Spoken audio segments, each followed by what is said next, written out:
Things happen quickly, very, very quickly. Never forget that, ever. So, as with everything in life, I'm just one person, and you're just one person, but together we're a lot of people. We have to make some decisions, and that's the point, I think, of the work we do, to let you know what the options are and for you to be realistic, reasonable, and wise about where we go. The privacy movement has a long road ahead because the technology has gotten too good.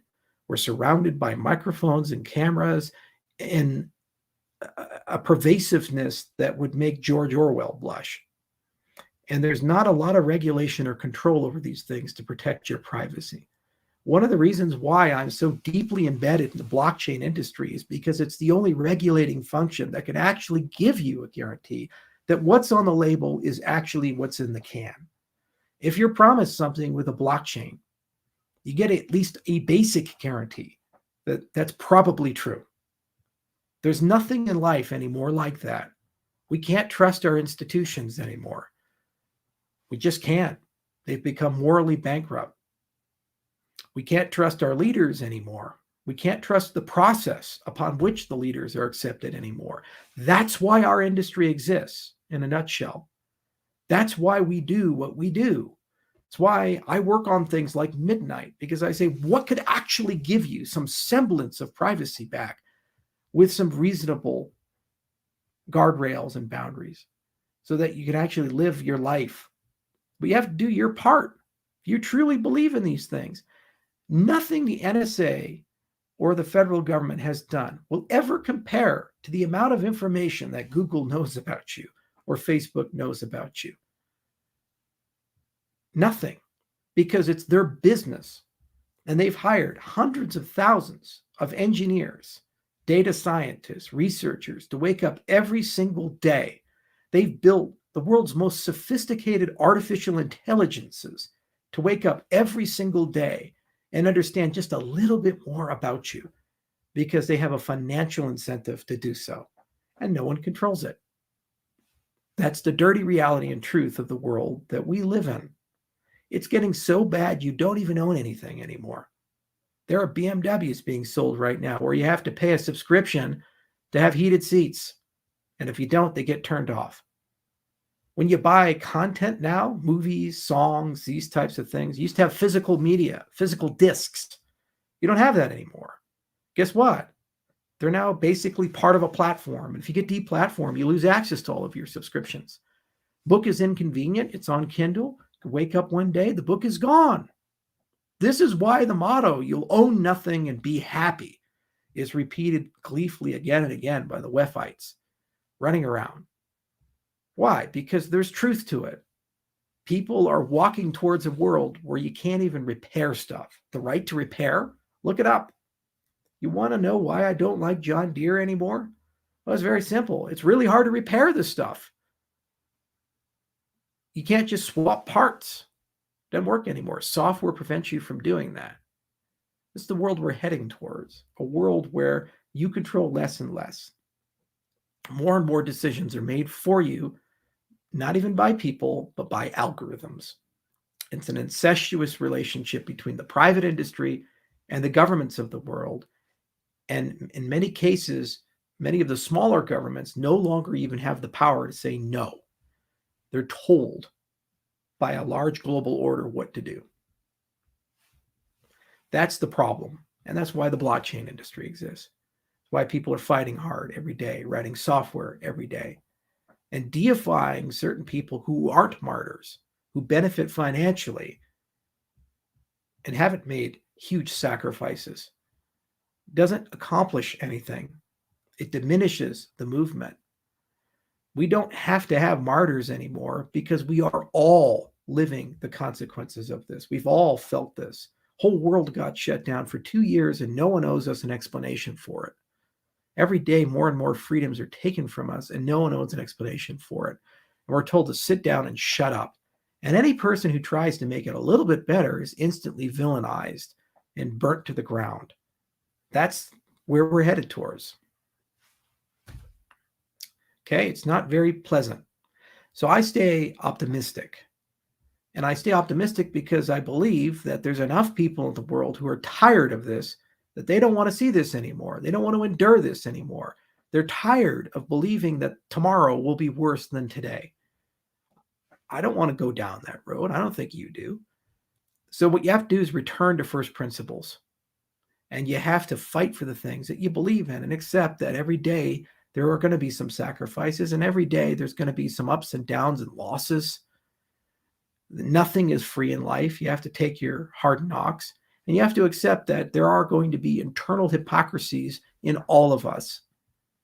People always say what they want, but what they do is far more important, because that tells you what they truly want. We have to be honest about that. There's a group I belong to in the cryptocurrency industry. It's a big exclusive group with lots of CEOs in it. It's a WhatsApp group. And when there were some privacy issues with WhatsApp, they said, you know what, we should move the whole thing to Signal. These are all crypto people. They fight for privacy. They believe really strongly and these types of things. So I guess what happened? No one moved to Signal because it was too inconvenient relative to WhatsApp. That's amongst the elite. Find this a lot too with PGP. You have all these cryptographers running around. I very rarely had a cryptographer email me with PGP. They're the ones who write the protocols, because convenience usually wins out. So we need to think it through. It's a complicated thing. There's a lot of moving pieces to it. There are dangers in the world. People have to deal with them. People have to regulate them. I'm scared shitless of gain of function. I think it's probably going to end up killing the entire human race if we don't do anything about it in 25 to 30 years, because a small group of people basically can pull off an extinction event. If we've learned anything from the age of COVID, it's that how quickly things can spread. And if we get so unlucky that something is a bit more lethal, we're done. Where is the great lesson, the great regulation? Nuclear age. My grandfather dealt with this. After Hiroshima and Nagasaki, the world woke up and realized how incredibly dangerous nuclear weapons were. Created a tight regulatory structure. And even then, we almost wiped out the whole human race. And only by the actions of two individuals on two separate times, one in 1962 and one in the 1980s, did the human race not come to an end. A single person in both cases. Not a president, not a king, not a grand scientist or an exalted person. Both cases, a mid-grade military officer who said, man, maybe we shouldn't end the human race, who was acting against orders and the chain of command. And that's with a tightly regulated existential technology. We're entering an age where there's going to be more than a dozen of them in the 21st century. So yeah, there exist threats. We have to work our way through them. And we do that by listening to each other. We do that by engaging in dialogue with each other. We do that by admitting that we're full of contradictions and hypocrisies and letting the grandstanding go away. And we do that by recognizing we don't have all the answers today, right now, right here. And what matters more are first principles and processes that help us converge to the right answers, that help us get to where we need to go. That's the truth of the matter. If we want to have all this technology, if we want to have the age of IoT, we want to live in an age where nothing is ever forgotten and benefit from that, we have to accept that we will lose privacy. It's just that simple. Now, we can regress and get rid of these things and return to an age that my grandfather and grandmother lived in, or we have to find a compromise. And it's the same with freedom of expression and commerce and all of these other things. We have to work our way through it. The point of blockchain is to at least give us some guarantees that governments can't violate and individuals can't violate. So everybody plays by the same rules. Isn't that the equality that everybody's fighting for? But that's not enough. It requires us to fill in the wisdom gap. You invent the safety belt after you invent the car because somebody got hurt and they realized they needed something more. And similarly, with all this new technology, we have to take a moment and ask ourselves, what are the safety belts for it? And if we don't, we will eventually learn them. We will eventually deal with the consequences of them, and we're already feeling it. Social media, for example, has allowed us all to know everybody else's business, but it has divided us in ways that society still cannot handle. It's made people hate people they know nothing about, they've never met and never will meet, but yet they have such a strong opinion. It's like the next door neighbor that ran over your dog. Think of that. And that's just the beginning. There's so many more things that are coming. We gleefully look at Neuralink and we say, wow, look at that monkey controlling things on the screen.